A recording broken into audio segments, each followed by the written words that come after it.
the task of As a unit, they are capable of completing the task of the liver as long as they are provided the material needed to energize the cells that make up the liver. The materials needed to energize each cell comes from vitamins, nutrients, enzymes, and elements. The source of these vitamins doesn't matter. As long as they are present, the liver will function in a healthy way. The liver is just one of the systems within the digestive system.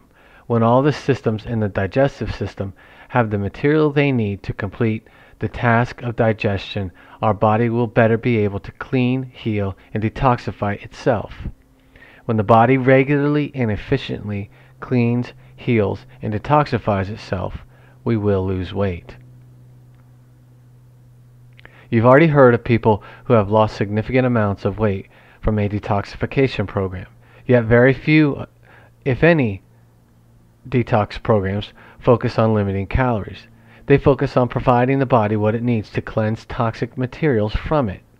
I propose your body can become an efficient detox machine if you focus on learning what vitamins, minerals, enzymes, and elements your cells need to function, and limit or eliminate consuming toxic materials regardless of how many calories you take in. If you were to use this approach to nutrition, you would lose weight, maintain your weight loss, and realize many more positive health outcomes. Inflammation, the real cause of weight gain. By definition, maintaining long-term calorie deficits over time puts your body in a long-term debt position.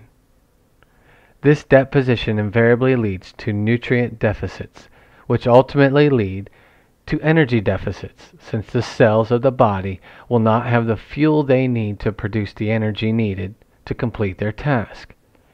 If the cells are not able to complete their tasks due to a lack of energy, then the body will have inactive or partially inactive systems. Inactive or partially inactive body systems leads to the body's inability to clean, heal, and detoxify itself.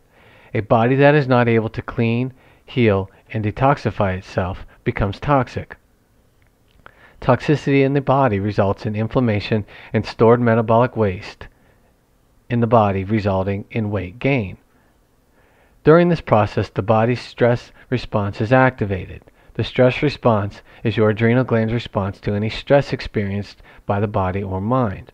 During this response, your body sends a disproportionate amount of blood to your limbs.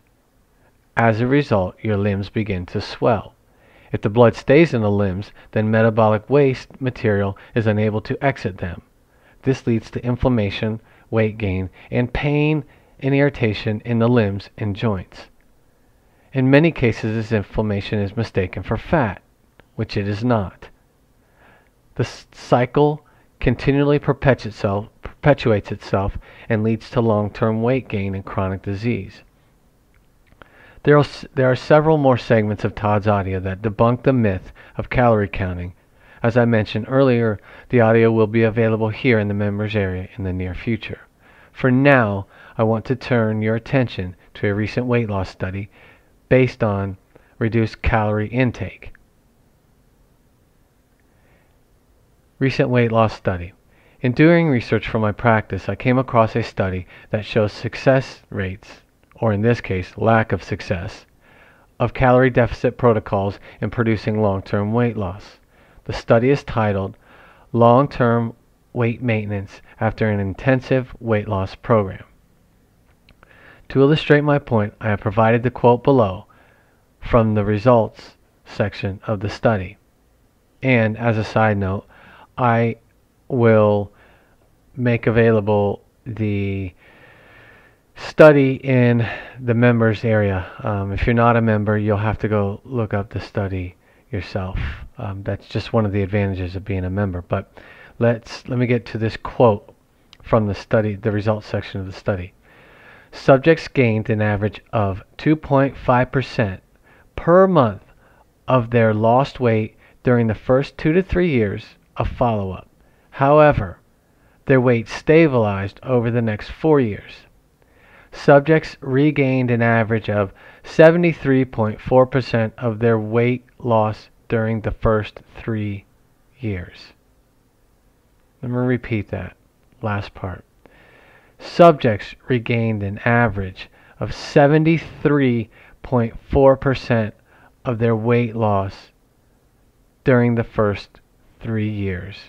If you go into the study, it actually says that more people gained all of their weight back.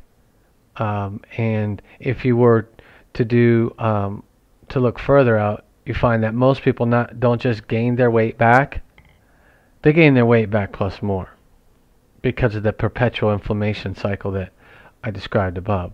Well, let me get back to the article, or my posting, excuse me. In my opinion, an average of 2.5% weight gain per month and an average of 73.4% weight gain over 3 years does not equal long-term weight loss success.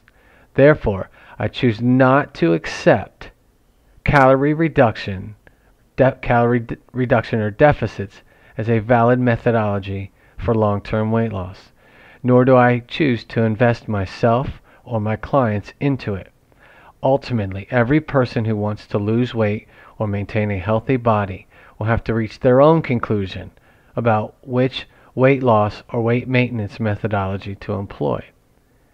My interest in writing this was to offer some alternative thoughts for you to consider as you decide which actions to take in your efforts to lose weight. I hope this helps you. I have 2 references to cite. The first reference is the weight loss study that I mentioned. It is long-term weight loss maintenance after an intensive weight loss program.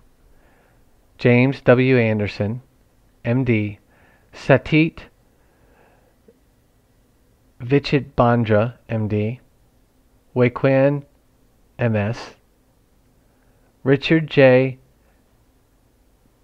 Chryskio, PhD, Metabolic Research Group, Virginia Medical Center, and University of Kentucky, HMR, Weight Management Program, in parentheses, J.W.A, period, comma, S, period, V, period, end quote, or end of parenthesis, and Department of Statistics, W, or quotation, or parentheses, W, period, Q, period, comma, R, period, J, period, K, period, quotation mark, comma, University of Kentucky, Lexington, Kentucky.